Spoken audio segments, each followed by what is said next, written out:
Muy a menudo reflexionamos sobre la pregunta por excelencia: ¿por qué hemos nacido? ¿O qué significa la vida después de la muerte? ¿O cuál es el propósito de la vida? Podemos tener nuestro propio punto de vista al respecto, pero este suele no tener una perspectiva espiritual. Existen personas que han estudiado este tema y datan que existen dos razones geométricas por las que nacemos, y es complementar nuestra cuenta de toma y data con diferentes personas y progresar espiritualmente. Cuando nos fusionamos con Dios, nos liberamos del ciclo de nacimiento y de la muerte. Pero, ¿qué sucede después de la muerte si permanecemos en este ciclo? ¿Existe un más allá? Cuando se han estudiado numerosos casos de reencarnaciones, observamos que en todos ellos existía un lapso de tiempo variable entre la muerte de una persona y su siguiente reencarnación en la Tierra. Los innumerables casos investigados de experiencias de vidas pasadas señalan claramente que hay una vida después de la muerte. Entonces, ¿dónde vamos después de la muerte mientras esperamos nuestra próxima reencarnación? ¿Existe solo un plano o diferentes planos de existencia que pueden ser de naturaleza positiva o negativa? ¿Cuáles son los factores que deciden a dónde vamos después de la muerte? El plano al que vamos en la vida después de la muerte depende de nuestro nivel espiritual y nuestros méritos y desméritos. En el siguiente artículo damos las respuestas a cada una de esas preguntas y otras más, que hacemos mediante una entrevista que tuvo el escritor francés Allan Kardec, quien compiló con la ayuda de los espíritus elevados las bases de esta ciencia llamada espírita o espiritismo. El Evangelio constituye la codificación de la segunda revelación cristiana, la que brilla en el centro de la tríada de esas revelaciones, teniendo en la imagen de Cristo el sol que ilumina a las otras dos y que arroja luz sobre el pasado y el futuro, estableciendo entre ambas la necesidad de una conexión. Pero, así como en la Biblia se anunciaba el Evangelio, también en este aparecía la predicción de un nuevo código, el del Espíritu de verdad, que hacemos ver con una serie de investigaciones que le hace Allan Kardec. Entre muchas preguntas y respuestas referentes hacia dónde vamos después de la muerte, presentamos entrevista que este francés hace a seres espirituales, el cual, antes de completar la veracidad de estas respuestas, los expuso a diferentes pruebas a fin de determinar la autenticidad en sus confesiones. En lo adelante expondremos preguntas y respuestas de estas entrevistas para aclarar este tema tan difícil e incomprensible. Veamos algunas. Y preguntaron: ¿en qué se transforma el alma en el instante de la muerte? Vuelve a ser espíritu, vale decir, reingresa al mundo de los espíritus que temporalmente había dejado. ¿Conserva el alma su individualidad después de la muerte? Sí, jamás la pierde. ¿Cómo comprueba el alma su individualidad, puesto que ya no tiene cuerpo material? Posee todavía un fluido que le es propio, que toma de la atmósfera de su planeta y que tiene la apariencia de su última encarnación, su perispíritu. No se lleva el alma nada de este mundo, solo el recuerdo y el deseo de ir a un mundo mejor. Aquel recuerdo está pleno de dulzura o de amargura, según sea el empleo que haya hecho de la vida. Cuando más pura es, mejor comprende la futilidad de lo que en la tierra ha dejado. ¿Qué pensar de la opinión de que, después de la muerte, el alma vuelve a estar en el todo universal? ¿Acaso el conjunto de los espíritus no constituye un todo? ¿No son todo mundo? Cuando te encuentras en una asamblea, forma parte integral de ella y sin embargo sigues teniendo su individualidad. ¿Qué prueba podemos obtener acerca de la individualidad del alma después de la muerte? ¿No tenéis esa prueba mediante las comunicaciones que lográis? Sí, no sois ciegos, veréis, y si no sois sordos, oiréis, porque con sobrada frecuencia os habla una voz que os revela la existencia de un ser que está fuera de vosotros. Los que piensan que con la muerte del cuerpo el alma reingresa al todo universal están equivocados si con esto entienden que, a la manera de una gota de agua que cae al mar, aquella pierde su individualidad. Pero se halla en lo cierto si entiende por el todo universal al conjunto de los seres incorpóreos del que cada alma o espíritu es un elemento. Si las almas se confundieran con la masa, no tendrían sino cualidades del conjunto y nadie la distinguiría a una de otras. No poseerían inteligencia ni cualidades propias, en tanto que en todas las comunicaciones medio únicas denotan la conciencia del yo y una voluntad distinta. La infinita diversidad que presentan desde todos los puntos de vista es consecuencia misma de las individualidades. Si después de la muerte solo hubiera lo que se llama gran todo, absorbiendo a la totalidad de las individualidades, ese todo sería uniforme y, por tanto, cuántas comunicaciones se recibieron del mundo invisible resultarían idénticas, puesto que encontramos en ellas seres buenos y malos, sabios e ignorantes, venturosos y desdichados, que los hay de todos los caracteres, alegres y tristes, frívolos y profundos, etc. Salta a la vista que se trata de seres diferentes. La individualidad y la identidad, por medio de indicios indiscutibles, detalles personales relativos a su vida terrena y que se puede verificar, y ya no es posible la duda cuando se manifiestan en ellos las vistas durante las apariciones. La individualidad del alma se nos enseñaba en teoría como artículo de fe. Por el espiritismo la hace evidente y, en cierto modo, material. ¿En qué sentido se debe entender la vida eterna? Es la vida del espíritu, el cual es eterno. La del cuerpo, en cambio, es transitoria, pasajera. Cuando el cuerpo muere, el alma regresa a la vida eterna. ¿Es dolorosa la separación del alma del cuerpo? No. El cuerpo muchas veces sufre más en el transcurso de la vida que en los instantes de la muerte. El alma ya no participa ni siente en tales momentos. Los sufrimientos que en ocasiones se experimenta durante el proceso de la muerte son goce para el espíritu, el cual ve llegar el término de su éxito. En la muerte natural, la que sobrevive por agotamiento de los órganos como consecuencia de la edad, el hombre deja la vida sin caer en la cuenta de ello. Es una lámpara que se apaga por falta de combustible. ¿Cómo se opera la separación del alma y el cuerpo? Habiéndose roto los vínculos que la retenían, ella se desprende.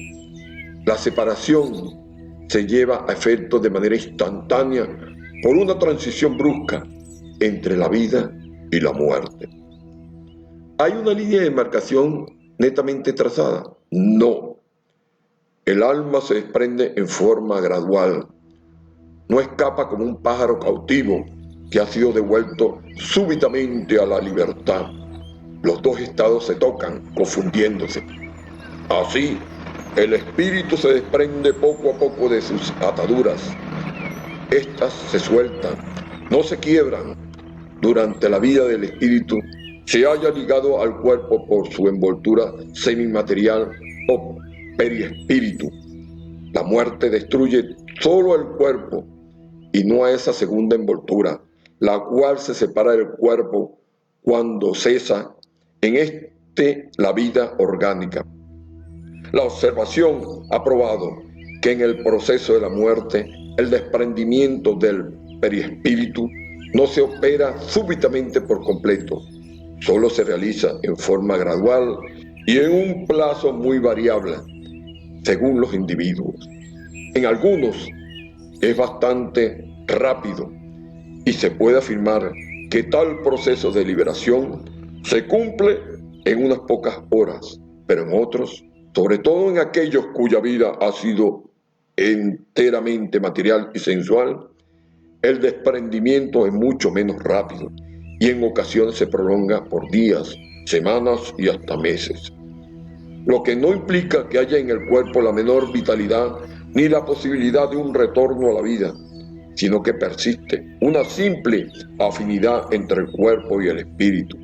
Afinidad que siempre se halla en relación con la preponderancia que el espíritu dio a la materia en el transcurso de la vida.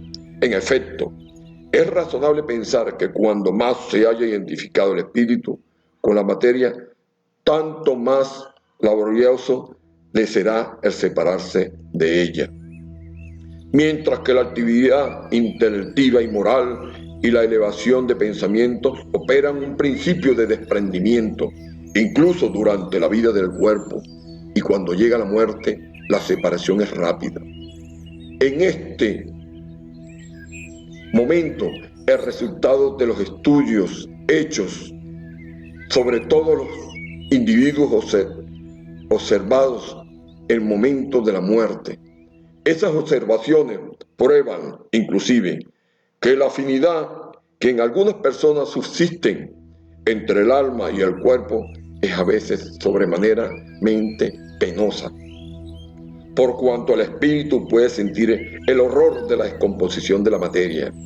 Este caso es excepcional y propio de ciertos géneros de vida y de algunos tipos de muerte. Se presenta en ciertos suicidas. La separación definitiva del alma y del cuerpo puede tener lugar antes de haber cesado por completo la vida orgánica. Durante la agonía, en ocasiones el alma ha abandonado el cuerpo, solo queda entonces la vida orgánica. El hombre no tiene ya conciencia de sí mismo y no obstante le resta un soplo de vida. El cuerpo constituye una máquina movida por el corazón y existe en tanto el corazón hace circular sangre por las venas, no necesitando el alma para ello. En el proceso de la muerte tiene a veces el alma una visión o éxtasis que le hace entrever el mundo al que va a reingresar. A menudo siente el alma quebrarse los lazos que la ligan al cuerpo. Realiza entonces los esfuerzos para romperlos por entero. Ya desprendida en parte de la materia, ve desarrollarse el porvenir ante ella y goza de antemano el estado de espíritu. El ejemplo de la oruga, que primero se arrastra por la tierra y después se enclaustra en su crisálida en estado de muerte aparente para renacer con una brillante existencia. ¿Qué sensación experimenta el alma en el instante en que vuelve en sí en el mundo de los espíritus? Ello depende.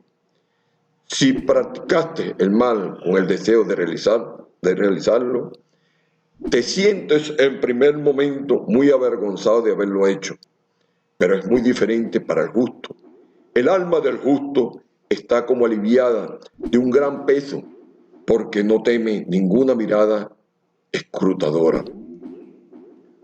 Vuelve el espíritu a encontrarse de inmediato a aquellos que conoció en la tierra y que murieron antes que él. Sí, según el efecto que por ellos sentían y el que le profesaban a él. A menudo acuden a recibirlo, a retornar al mundo de los espíritus y le ayudan a desprenderse de las envolturas de la materia. Además, vuelve a encontrar a muchos que habían perdido de vista durante su estancia en la tierra. Ve a los que están errantes y van a visitar a los que hayan encarnado. En la muerte violenta o accidental, cuando los órganos todavía no han sido debilitados por la edad o las enfermedades, la separación del alma y el cese de la vida tiene lugar de manera simultánea. Por lo general ocurre así, pero en todos los casos el lazo que los separa es muy breve. Después de la decapitación, por ejemplo, conserva el hombre durante algunos momentos la conciencia de sí mismo. Muchas veces la conserva por algunos minutos hasta que la vida orgánica se haya extinguido por completo. Pero con frecuencia también la aparición de la muerte le ha hecho perder esa conciencia antes del instante del suplicio. Se trata aquí de la conciencia que el condenado puede tener de sí mismo como hombre y por intermedio de los órganos y no en cuanto espíritu. Si no perdió esa conciencia antes de suplicio, puede pues conservarla unos pocos instantes, pero que son muy breves y la conciencia cesa por fuerza, con la vida orgánica del cerebro, lo que implica por ello que el perispíritu se haya desprendido por completo del cuerpo. Antes, al contrario, en todos los casos de muerte violenta, cuando ésta no es producida por la extinción gradual de las energías vitales, los lazos que unen al cuerpo por el perispíritu son más tenaces y el desprendimiento completo se opera con mayor lentitud. Todos los espíritus experimentan en el mismo grado y durante un lapso idéntico la turbación que sigue a la separación del alma y el cuerpo. No, ello depende de su elevación. El que está ya purificado vuelve en sí casi inmediatamente, porque se ha desprendido de la materia durante la vida del cuerpo, al paso que el hombre carnal, cuya conciencia no es pura, conserva durante mucho más tiempo la impresión de esa materia. El conocimiento del espiritismo ejerce influencia sobre la duración más o menos prolongada de la turbación. Una influencia muy grande, por cuanto el espíritu comprende de antemano su situación, pero lo que más influye es la práctica del bien y la conciencia pura. En el momento de la muerte, todo es al principio confuso. Hace falta el alma algún tiempo para recobrarse. Se halla como aturdida, al igual que el estado de un hombre que saliera de un sueño profundo y que tratara de darse cuenta de su situación. La lucidez de las ideas y el recuerdo del pasado le vuelven conforme se va borrando el influjo de la materia de que acaba de desembarazarse. Y a medida que se disipa la especie de niebla que oscurece sus pensamientos, la duración de la turbación que sigue a la muerte es muy variable, pues ser de unas pocas horas como de varios meses y hasta de muchos años.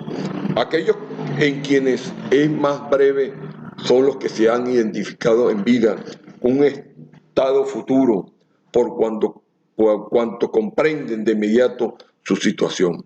La turbación presenta circunstancias particulares de acuerdo con el carácter de cada individuo y sobre todo según el tipo de muerte experimentada, en violentas producidas por suicidio o suplicio, accidente, apoplejía o heridas, etc., el espíritu se encuentra sorprendido, asombrado y no cree haber muerto. Así lo sostiene con terquedad. No obstante, ve su cuerpo, sabe que ese cuerpo es el suyo y no comprende que se haya separado de él. Acude junto a las personas a quienes profesaba afecto, les habla y no comprende por qué ellas no le oyen. Esa ilusión dura hasta que el desprendimiento del perispíritu se haya consumado.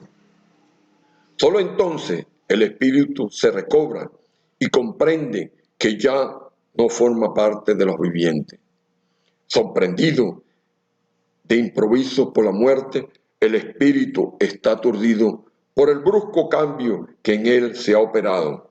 Para él, la muerte sigue siendo un sinónimo de destrucción, de aniquilamiento. Ahora bien, como quiera que piense, ve y entiende en su opinión, no está muerto. Lo que aumenta su ilusión es que se ve dueño de su cuerpo similar al anterior, por su forma, pero cuya etérea naturaleza no ha tenido todavía tiempo de estudiar.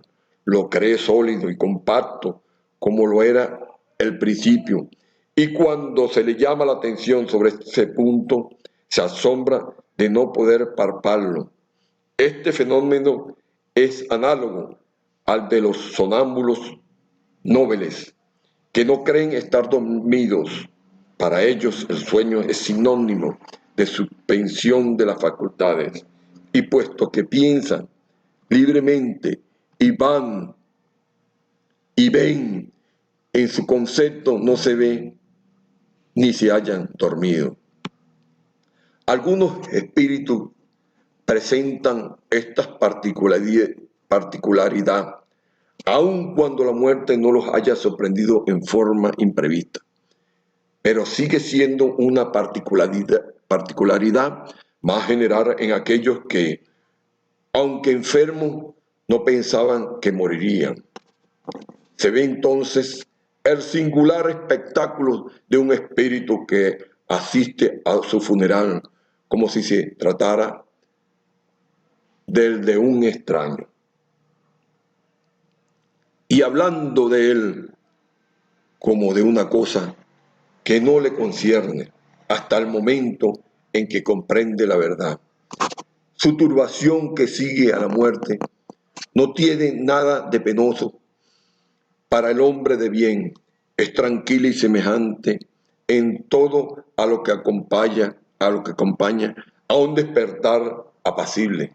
En cambio, para aquel cuya conciencia no es pura, está llena de ansiedad y de angustia que aumenta a medida que va comprendiendo su situación. En los casos de muerte colectiva se ha observado que todos los que perecen al mismo tiempo no siempre se vuelven a ver de inmediato. En la turbación que sigue a la muerte, cada cual va por su lado, preocupándose tan solo de aquellos que le interesan. ¿Cómo puede acabar de depurarse el alma que no ha alcanzado la perfección durante la vida corporal, sufriendo las pruebas de una manera nueva en su existencia? ¿De qué manera realiza el alma esta nueva existencia? ¿Por qué su transformación como espíritu? Al depurarse, el alma experimenta sin duda una transformación, pero para ello necesita la prueba de la vida corporal. ¿El alma tiene pues muchas existencias corpóreas? Sí, todos tenemos muchas existencias. Los que afirman lo contrario quieren manteneros en la ignorancia en que ellos mismos están. Ese es su deseo. De este principio parece resultar que el alma, tras haber dejado un cuerpo, toma otro. Dicho de otra manera, reencarna en un nuevo cuerpo. ¿Cuál es el objetivo de la reencarnación? expiación, mejoramiento progresivo de la humanidad. Sin esto, ¿dónde estaría la justicia?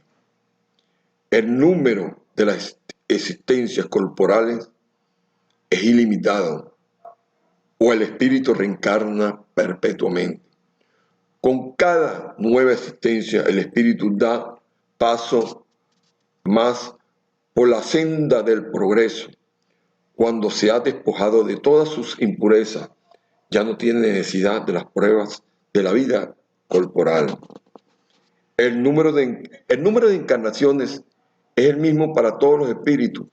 No. El que adelanta con rapidez se ahorra pruebas. No obstante, esas encarnaciones sucesivas son siempre muy numerosas, por cuanto el progreso es casi infinito. ¿En qué se funda el dogma de la reencarnación? En la justicia de Dios y en la revelación, porque sin cesar, os lo repetimos, un buen padre deja siempre a sus hijos una puerta abierta para el arrepentimiento. ¿No te dice la razón que sería injusto privar para siempre de la dicha eterna a todos aquellos de quienes no ha dependido mejorar? ¿Acaso todos los hombres no son hijos de Dios? Solo entre los humanos egoístas se encuentra la iniquidad, el odio implacable y los castigos sin perdón. Todos los espíritus tienden a la perfección y Dios les provee los medios de obtenerla mediante las pruebas de la vida corporal. Pero en su justicia le reserva que cumplan en nuevas existencias lo que no pudieron hacer o perfeccionar en su primera prueba. No estaría de acuerdo con la equidad y la bondad de Dios castigar para siempre a aquellos que ha podido encontrar obstáculos para su mejoramiento, independientemente de su voluntad y en el medio mismo donde se hallaban ubicados. Si la suerte del hombre después de la muerte estuviera irremediablemente fijada, Dios no habría pesado las acciones de todos con la misma balanza y no los hubiera tratado con imparcialidad. La doctrina de la reencarnación, esto es, aquella que consiste en adquirir para el hombre muchas existencias sucesivas, es la única que responde a la idea de que nos formamos de la justicia de Dios para con hombres de una condición moral inferior. La única que puede explicarnos el porvenir y fundamentar nuestras esperanzas, puesto que nos ofrece el medio de rescatar nuestras faltas mediante nuestras pruebas. La razón nos los indica y los espíritus así lo enseñan. El hombre que tiene conciencia de su inferioridad encuentra en la doctrina de la reencarnación una esperanza consoladora. Si cree en la justicia de Dios, no puede esperar que será por siempre diferente de aquellos que han obrado mejor que él. El pensamiento de que esa inferioridad no la deshereda para siempre del bien supremo y que podrá conquistarlo por medio de nuevos esfuerzos, lo sustituye y reanima su valor.